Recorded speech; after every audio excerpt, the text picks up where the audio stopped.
خانقاہ ربانیہ نقشبندیہ روحانی مولد پیر مفتی احسن محمود نقشبندی صاحب۔ سامعین گرامی قدر، انتہائی واجب الاحترام، قابل صد احترام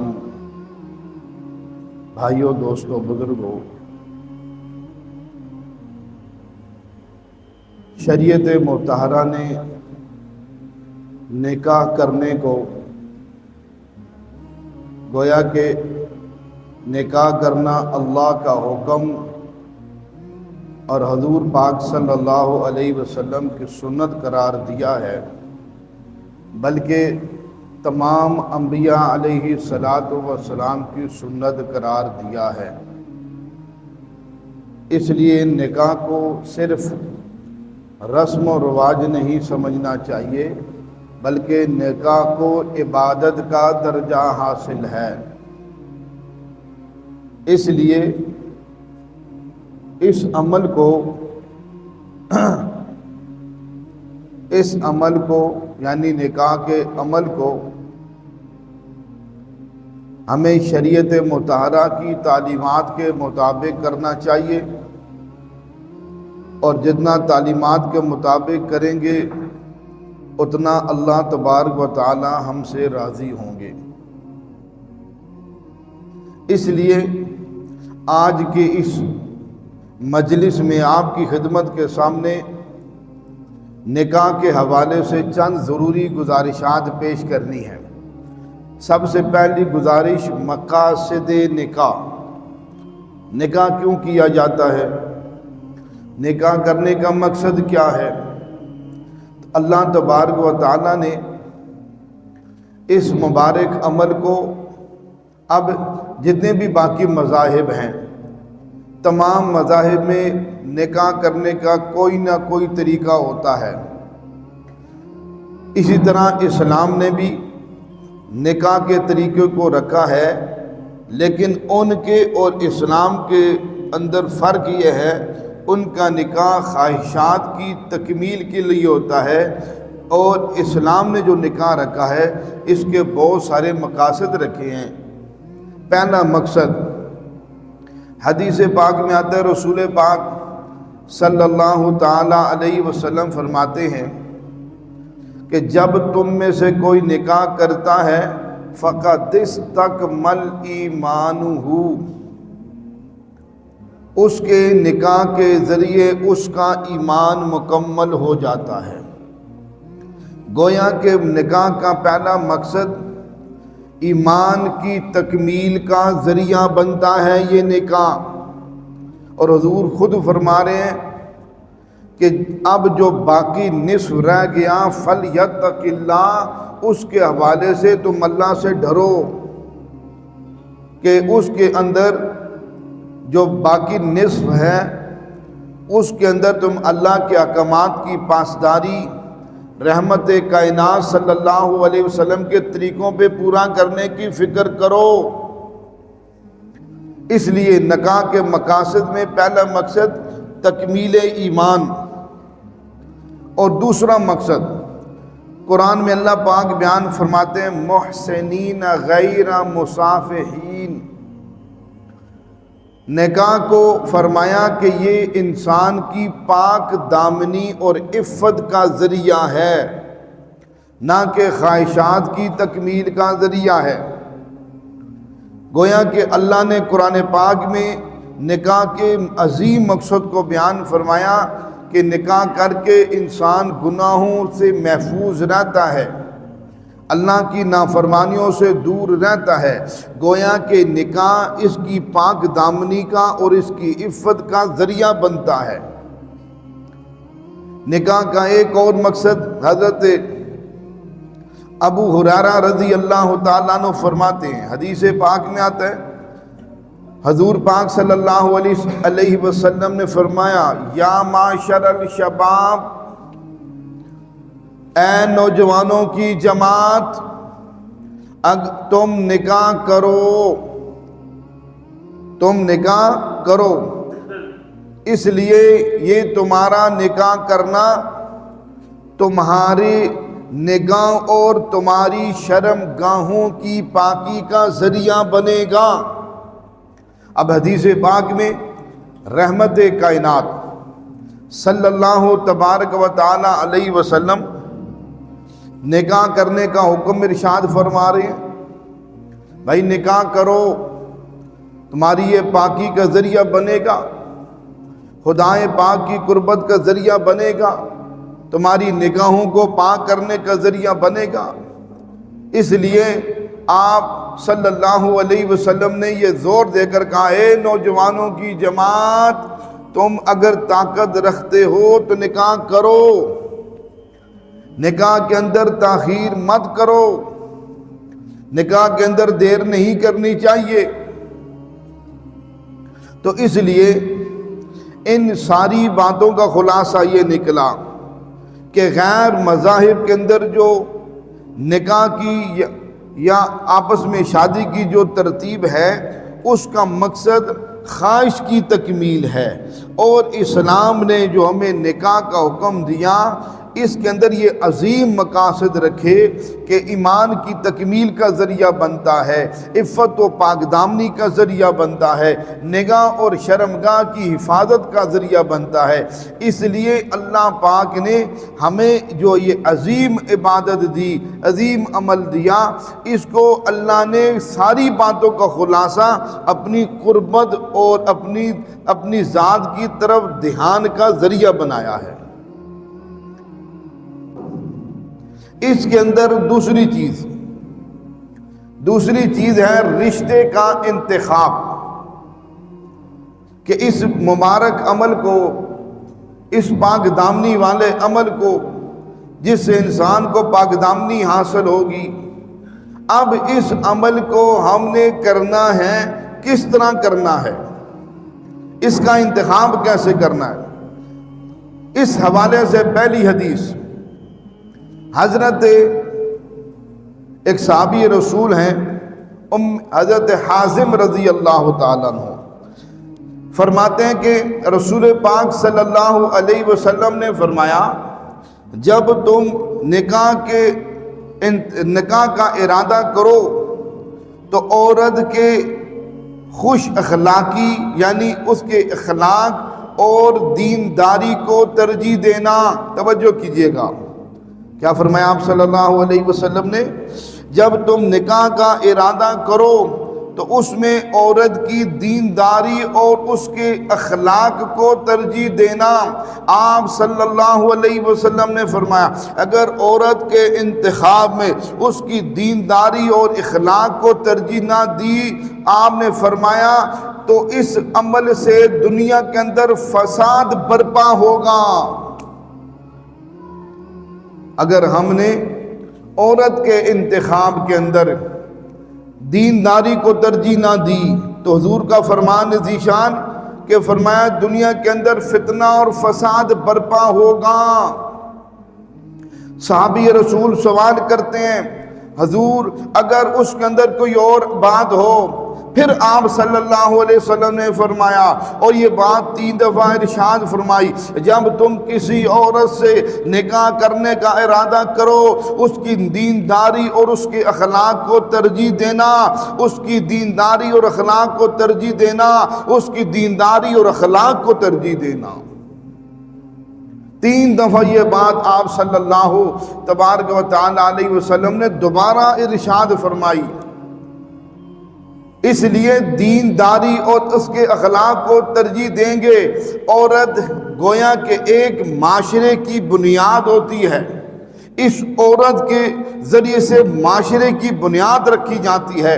عورت دیندار ہوگی، اس کی آنے والی نسل، اس کی اولاد اس عورت کی دینداری کی وجہ سے وہ دیندار ہوگی، پھر اس کی جو اولاد کی اولاد ہے وہ دیندار ہوگی۔ گویا کہ ہم جب دیندار عورت کو ترجیح دیں گے تو نسل در نسل دین چلے گا۔ اگر جیسے کہ اب ہمارا انتخاب ہے، ہم اپنے انتخاب کو جانتے ہیں، ہم انتخاب کرتے وقت دیکھتے ہیں ڈاکٹر ہیں کہ نہیں، انجینئر بنی ہے کہ نہیں، دنیاوی تعلیم کتنی ہے، کالج کتنا پڑھی ہے، ہماری ترجیحات کی بنیاد یہ ہے۔ اور جب دوسری طرف لڑکے کی طرف دیکھا جائے تو لڑکی والے پہلا سوال کرتے ہیں پکی نوکری ہے، گھر اپنا ہے، خود کرائے پہ رہ رہے ہوتے ہیں، اس کا گھر اپنا ہے۔ اب یہ ساری کی ساری چیزیں جو ہمارے معاشرے میں چل رہی ہیں، ان ساری چیزوں نے مل کر کے اس نکاح کے آسان عمل کو مشکل بنا دیا۔ حضرت ابو ہریرہ کی حدیث فرماتے ہیں، رحمت عالم صلی اللہ علیہ وسلم نے فرمایا، جب تم کسی عورت کے ساتھ شادی کرو تو 4 چیزوں کو دیکھو۔ جب آدمی کسی عورت سے شادی کرتا ہے تو 4 چیزیں اس کے سامنے ہوتی ہیں۔ فرمایا لمالہ ولحسن ولجمالہ، سب سے ولحسبہ، نمبر 1 اس کے مال کی وجہ سے کہ یہ مالدار عورت ہے، میں اس کے ساتھ نکاح کر کے میں بھی مالدار بن جاؤں گا۔ نمبر 2 ولجمالہ، یہ حسن و جمال کی پیکر ہے، بہت خوبصورت، بہت حسین ہے، اس کے ساتھ زندگی میری بڑی خوشگوار گزرے گی، وہ اس کے حسن کی وجہ سے شادی کرتا ہے۔ وَلِنَسَبِهِ، فرمایا اس کے حسب و نسب کی وجہ سے، بڑے خاندان کی بچی ہے، بڑے صاحب کی بچی ہے، بڑا اونچا درجہ ہے، اس ساری چیزوں کو دیکھ کر شادی کی جاتی ہے۔ اور چوتھی چیز وَلِدِينِهِ، اس کی دینداری، اس کے اخلاق، اس کے کردار، اس کی رہن و سہن، اس کی معاشرت، اس کی شریعت، اس کا دین، اس کو دیکھ کر کیا جاتا ہے۔ رحمت کائنات صلی اللہ علیہ وسلم فرمایا، جب تم شادی نکاح کرو وَلِدِينِهِ، اس کے دین کو ترجیح دینا۔ اگر دین کو ترجیح دو گے تو ساری زندگی سکھ پاؤ گے، ساری زندگی مزے کرو گے۔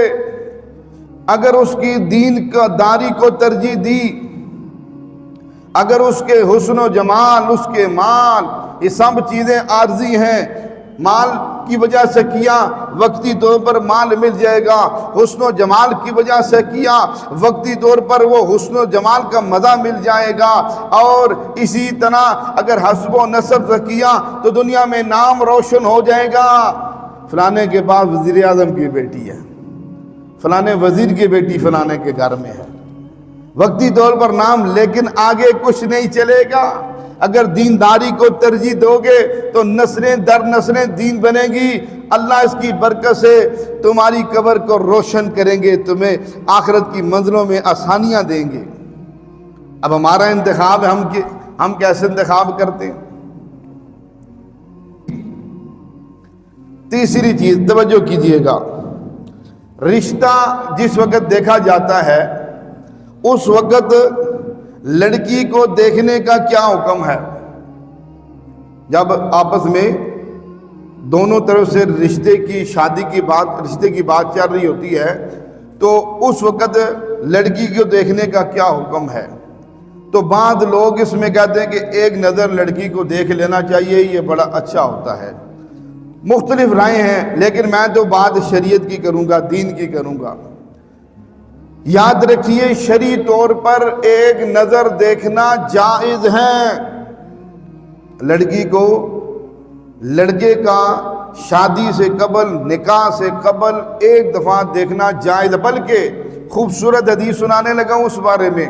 حضور پاک صلی اللہ تبارک و تعالی علیہ وسلم فرماتے ہیں، اس حوالے سے، دیکھنے کے حوالے سے، آپ صلی اللہ علیہ وسلم کا فرمان، جب تم نکاح کا ارادہ رکھو، ایک نظر لڑکی کو دیکھ لو۔ آپ صلی اللہ علیہ وسلم کے الفاظ مبارک ہیں، یہ دیکھنا تم دونوں کے درمیان انسیت اور محبت کو زیادہ کرے گا۔ یہ دیکھنا ظاہر بات ہے، ایک زندگی گزارنی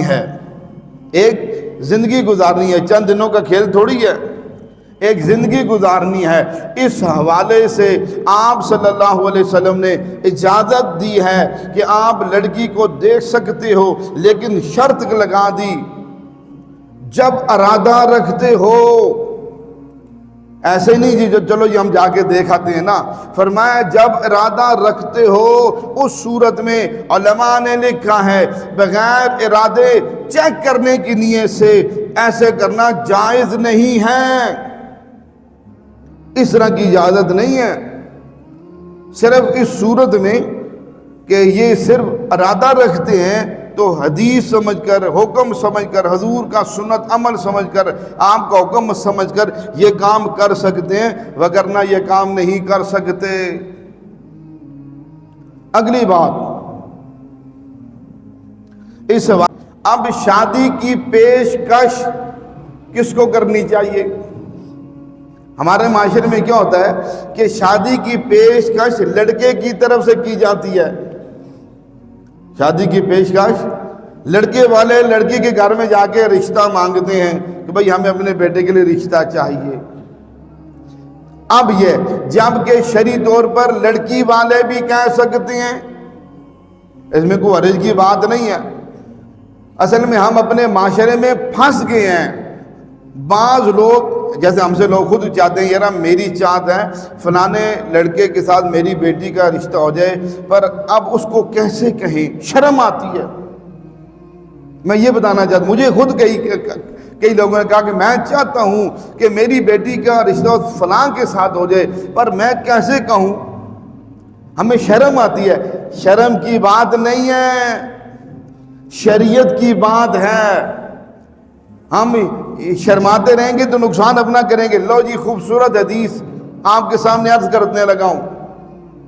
حضرت عمر ابن خطاب فاروق اعظم 22 لاکھ مربع میل کے حکمران، 22 لاکھ مربع میل کے حکمران، خلیفہ دوم، اگر میں ان کے فضائل بیان کرنا شروع کر دوں تو وقت ہی ختم ہو جائے۔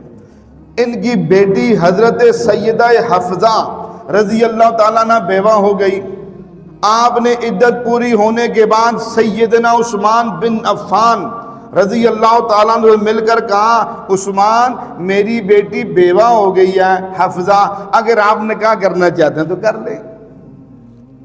سبحان اللہ، یہ تھی شریعت، یہ تھا دین، یہ تھا اسلام، اور ہم نے تو بیڑا غرق کر کے رکھ دیے سارے اسلام کا۔ ہم نے تو مشکلاتوں کے سمندر کھڑے کر دیے۔ چنانچہ روایات میں آتے ہیں حضرت عثمان رضی اللہ تعالیٰ نے کوئی جواب نہ دیا، خاموش ہو گئے۔ کچھ دنوں کے بعد حضرت عمر فاروق رضی اللہ تعالیٰ نے سیدنا ابو بکر صدیق رضی اللہ تعالیٰ عنہ کو کہا ابو بکر آپ کو پتہ ہے میری بیٹی حفصہ بیوہ ہو گئی ہے، اگر آپ نکاح کرنا چاہتے ہیں تو کر لیں۔ تو حضرت ابو بکر صدیق رضی اللہ تعالیٰ نے بھی جواب نہ دیا، خاموشی اختیار کی۔ اس بات پر حضرت عمر رضی اللہ تعالیٰ سے ناراض بھی ہو گئے، یار جی میں نے بات کو ہاں نہ تو کرو یار، اگر کرنا ہے تو ہاں کرو، نہیں کرنا نہ کرو، میں کسی اور سے بات کروں، میں کسی اور سے بات کروں۔ خاموش ہو گئے۔ اسی اثنا میں رحمت کائنات صلی اللہ تبارک و تعالی علیہ وسلم نے پیغام نکاح بھجوا دیا حضرت عمر کی طرف۔ وہ تو خود ہی تلاش کر رہے تھے، خود ہی کہہ رہے تھے، آفریں کر رہے تھے۔ تو جب حضور کا پیغام آیا تو سبحان اللہ کہ میری بیٹی امہات المومنین بنے گی، مومنوں کی ماں بننے جا رہی ہے۔ چنانچہ کہاں دیر کر سکتے تھے، نکاح ہو گیا۔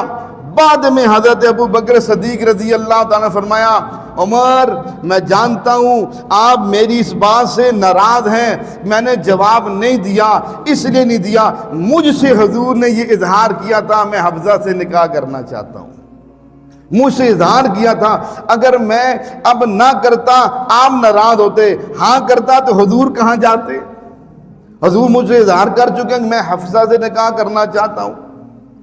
تو پھر ان کی جا کے مائنڈ یعنی وہ سوچ کلیئر ہوئی، وہ غصہ ختم ہوا، اچھا یہ بات تھی، اس لیے آپ نے مجھے کوئی جواب نہ دیا تھا۔ یہ ہے شریعت۔ آگے چلیے ایک اور، یعنی آپ کہیں گے صحابہ کی بات ہے، چلو تابعین تبع تابعین، بزرگوں کی بات سنا دیتا ہوں۔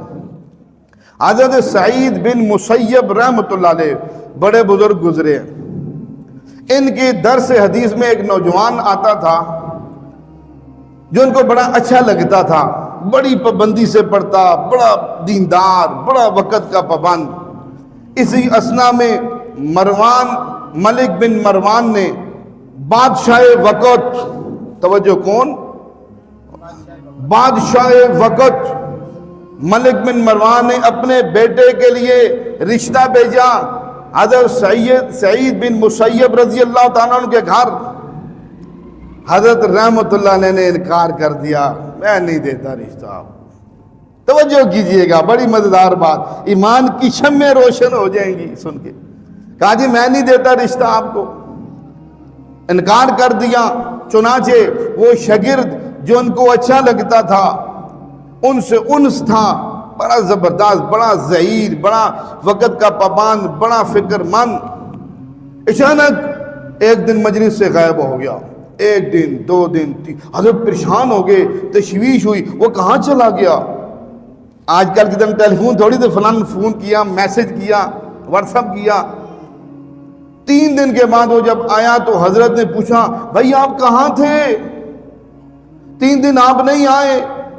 کہا حضرت میری اہلیہ فوت ہو گئی تھی، بیوی فوت ہو گئی تھی، تجہیز و تکفین کے انتظامات میں 3 دن لگ گئے۔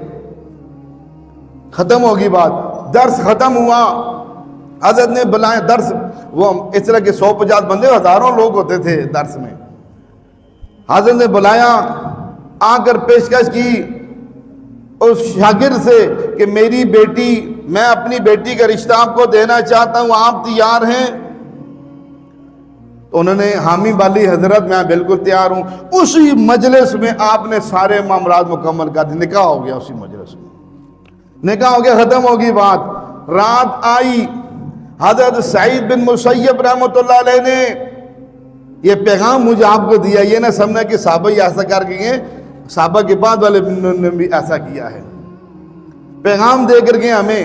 چنانچہ حضرت سعید بن مسیب رحمۃ اللہ علیہ رات کی تاریکی میں بیٹی کا ہاتھ پکڑتے ہیں، چل پڑتے ہیں اپنے شاگرد کے گھر۔ دستک دی، پوچھا کون؟ کہا سعید۔ سمجھ نہیں آئی سعید کا لفظ۔ پھر کہا جی کون؟ کہا سعید، ایسے ہی کتابوں میں لکھے جیسے میں آپ کو بتا رہا ہوں۔ انہوں نے کہا کون سا سعید؟ کھڑدار کو لگا حضرت، بیٹی پیچھے چھپی ہوئی تھی، حضرت آپ نے کیوں تکلیف فرمائی؟ مجھے حکم فرماتے، میں چلتا ہوا آتا۔ تو آپ نے پیچھے سے بیٹی کا ہاتھ پکڑ کہا یہ امانت تمہارے سپرد کرنے آیا ہوں، نکاح کے بعد علیحدہ رہنا مناسب نہیں ہے، اپنی امانت وصول کر لو۔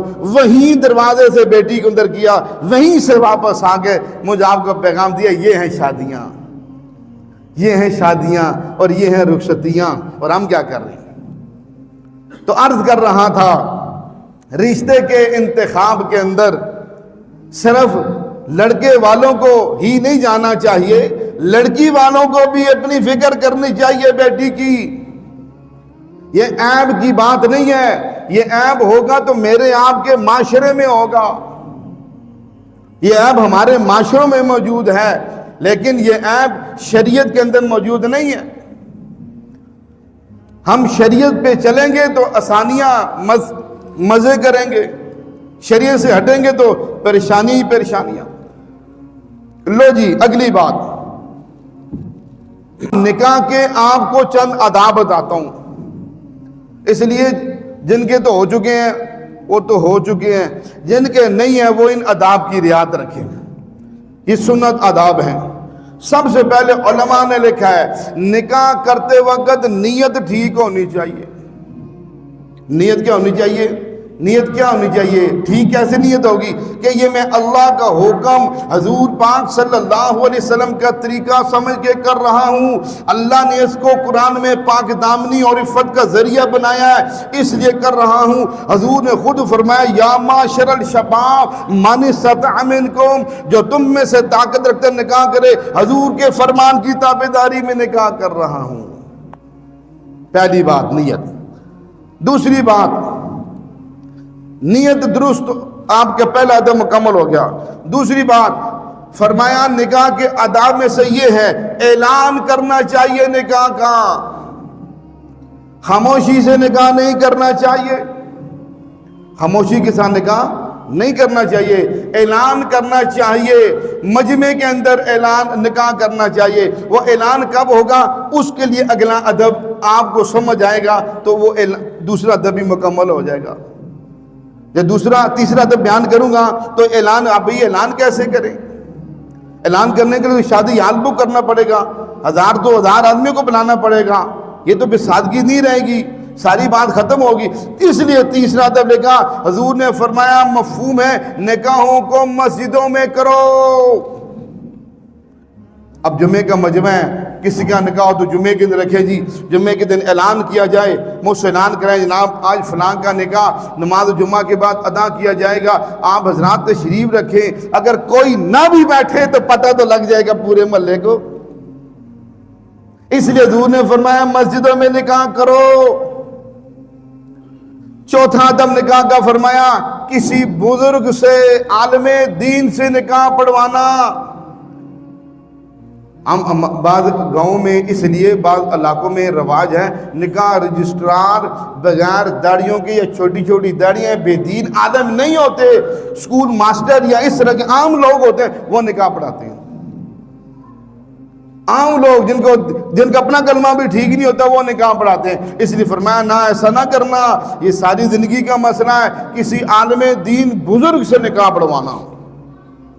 اور پانچویں بات حضور نے فرمایا نکاح کے بعد مبارکباد دینا، نکاح کے بعد مبارکباد دینا۔ جیسے حدیث پاک کے الفاظ ہیں، ابھی ذہن سے نکل گئے ہیں، جس کا یہ ہے کہ اللہ پاک تم دونوں کو مبارک کرے، تم دونوں کو مبارک ہو، اور اللہ تعالیٰ یہ تمہارا دونوں کا جمع ہونا بھی مبارک کرے۔ یہ مبارکباد دینی چاہیے۔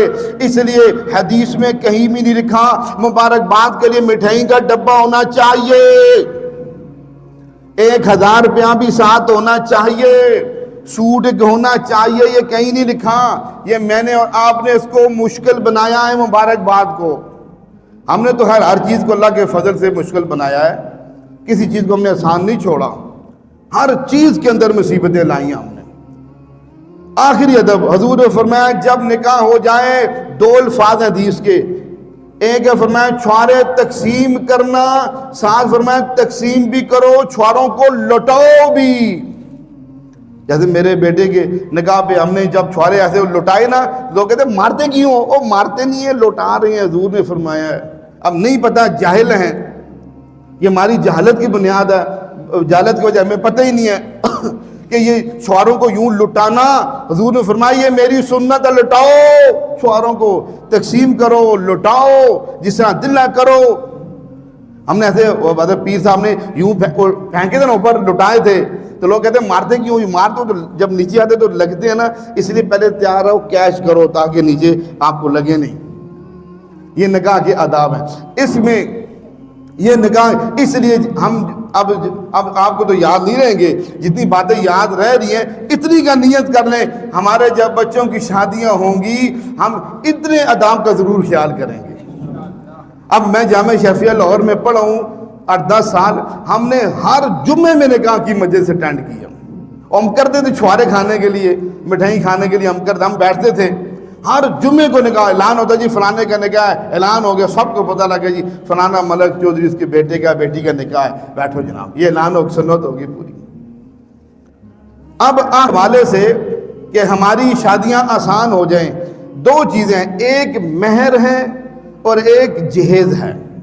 اب پہلے جہیز کی بات کر لیتے ہیں تھوڑی سی۔ اب جہیز کے بارے میں شریعت کا حکم، میرا آپ کا نہیں، معاشرے کی نہیں بات نہیں کر رہا ہوں، معاشرے کو ایک ساتھ رکھیے۔ شریعت میں جہیز دینا ضروری نہیں ہے، شریعت میں کوئی جہیز نہیں ہے۔ جہیز ہم نے نکالا ہے، کوئی امیر آدمی تھا، اس نے کہا میں امیر آدمی، اس نے بیٹی کو جہیز دیا، کرتے کرتے یہ ایک ایسی رسم بن گئی، جب تک جہیز نہیں ہوتا بچیاں گھر میں بوڑھی ہو کر مر جاتی ہیں، ان کی شادی اس لیے نہیں ہوتی کہ جہیز نہیں ہے۔ اب حضرت اشرف علی تھانوی رحمۃ اللہ علیہ اس موقع پہ فرماتے ہیں اگر تمہیں بہت، یہ لفظ میں بولنا نہیں چاہتا، مناسب ہے، بہت میں مصیبت ہے. میں جو بولنا چاہتا ہوں شاید آپ سمجھ گئے ہوں گے. پنجابی کہتے ہیں خارش ہے تمہیں تو, ٹھیک ہے نا. اگر تم نہیں باز آتے ہو, تم نے جہیز دینے ہی دینا ہے, 3 شرطوں کے ساتھ دے سکتے ہو. اب میں شرطیں جب بیان کروں گا آپ کہیں گے کوئی مائی کا لال بڑے سے بڑا دیندار یہ شرطیں پوری نہیں کر سکتا. 3 شرطیں رکھی ہیں. سب سے پہلی شرط حضرت اشرف علی تھانوی رحمۃ اللہ علیہ فرماتے ہیں مختصر دو, مختصر اور گنجائش سے بڑھ کر ایک چیز بھی نہیں دینی. بھائی ایک آدمی کے پاس 50,000 کی گنجائش ہے تو وہ اس کی چاہت ہے کہ میں 5 لاکھ روپے کا جہیز دوں. بھائی عمران صاحب بیٹھے میرے سامنے, ہم نیو سٹی فیز 2 کے اندر ایک گھر کے اندر گئے جو جن کے پاس کھانے کے لیے بھی اس وقت کچھ نہیں تھا. اس نے فخر سے کہا جناب میں نے اپنی بیٹی کو 1 کروڑ روپے کا جہیز دیا. میں کہا توبہ توبہ توبہ, اب کھانے کے لیے کچھ نہیں تھا. میں کہا آرام ہے, جب شریعت کی خلاف ورزی کرو گے یوں تڑپو گے. یہ اس کے الفاظ ہے کہ میں نے ابھی یہی گل ہے نا عمران بھائی, 1 کروڑ روپے کا جہیز, ہم تڑپ گئے. 1 کروڑ روپے کا جہیز کیا دیا ہوگا. دنیا نے سنا جناب ملک صاحب چودھری صاحب نے اپنی بیٹی کو 1 کروڑ روپے کا جہیز دیا, بلے بلے ہو گئی. تو اس دنیا کو نہیں پتا اس کے پاس کھانے کے لیے بھی کچھ نہیں. ابھی یہ مر رہا بھوک سے. میرا بھی وہ مقروض ہے 1 کروڑ روپے والا, جس نے 1 کروڑ روپے کا جہیز دیا نا وہ میرا بھی مقروض ہے چند ہزار کا, مجھے بھی نہیں دے سکا. ہم نے پیٹرول بھی اپنے پاس سے لگایا تھا. یہ ہے مقروض, یہ ہے جہیز دینے والوں کی کارگزاری. 1 کروڑ روپے کا, اس لیے فرمایا اپنی گنجائش سے بڑھ کر نہ دو, اختصار کے ساتھ دو. نمبر 2, اگر دینے کا بہت شوق ہے 10.5 ان چیزوں کو دو جو اس کی ضرورت ہو. یہ 6 مہینے کہہ رہا ہوں 20 سال کا پروگرام رکھ کر نہ دو. لوگ 20 سال 30 سال کے پروگرام کے رنگ کی چیزیں دیتے ہیں. یہ میری بیٹی کو 10 سال کے بعد کام آئے گی, یہ 20 سال کے بعد کام آئے گی. سردیوں میں ہوتی ہے تو گرمیوں کی دیتے ہیں ساتھ, گرمیوں میں ہوتی ہیں تو ساتھ سردیوں کی دیتے ہیں, تو پورے پروگرام کے ساتھ دیتے ہیں. اس لیے فرمایا ایسے نہ کرو, 10.5 ان چیزوں کو دو جن کی ضرورت ہے, اس سے بڑھ کر نہ دو. تیسری بات فرمائی جب دینا بھی ہے اعلان مت کرو, دکھلاوا مت کرو, خاموشی کے ساتھ دو. اس لیے تمہاری بیٹی کے لیے صلح رحمی اور اس کے ساتھ حسن سلوک کا معاملہ ہے, اس لیے خاموشی دو تاکہ کسی کو پتہ نہ چلے. لیکن آج کے اس دور میں جو ہم سنتے چلے آ رہے ہیں, جہیز دیا جاتا ہے, بعد میں باپ فوت ہو جاتا ہے, بہن اپنے بھائیوں سے مطالبہ کرتی ہے بھائی مجھے باپ کی وراثت میں حق دیا جائے. بھائی منہ چڑھ کر کہتے جا کس چیز کا تجھے حق دیا جائے, جو جہیز دیا تھا نا وہ تیرا حصہ تھا, جہیز کی صورت میں تجھے مل گیا. حالانکہ شریعت کہتی ہے وراثت باپ کے مرنے کے بعد بنتی ہے, وہ زندگی میں کون سی باپ وراثت دے گیا.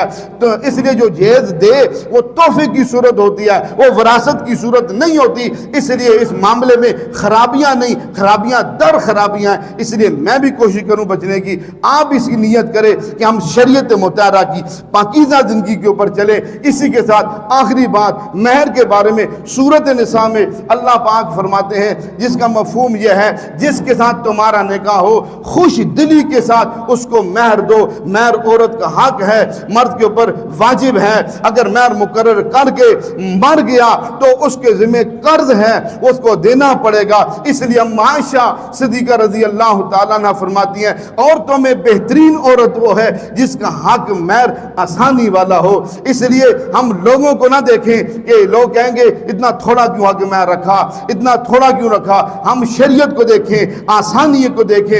آسانی اس بات میں ہے اس میں کہ وہ برکت والی عورت قرار دیا جس کا حق مہر آسان ہوتا ہے. ہم آسانیاں سوچیں, اس لیے ہم 5 لاکھ لکھو, 10 لکھو, فلانا لکھو, ٹمکانا, ایسے حق مہر لکھتے ہیں وہ ساری زندگی وہ ادا نہیں کر سکتا, وہ بیوی کا مقروض مرتا ہے. اس لیے ہم شریعت کے اوپر چلیں گے, خود بھی آسانیاں پائیں گے, ہماری اولادیں بھی آسانیاں پائیں گی. اللہ پاک کی بارگاہ میں دعائیں اللہ مجھے آپ کو عمل کرنے کی توفیق نصیب فرما دے. وآخر دعوانا ان الحمدللہ رب العالمین. ہمارے ہاں جادو, جنات, بندش اور نظر بد کا شافی علاج قرآن و سنت کی روشنی میں کیا جاتا ہے.